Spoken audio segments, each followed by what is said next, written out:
Muğnil Muhtaj deb aytgan kitobda yozilgan.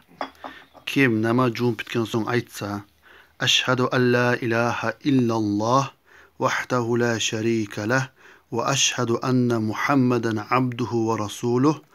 Allahumma ij'alni minat tawwabin waj'alni minal mutatahhirin.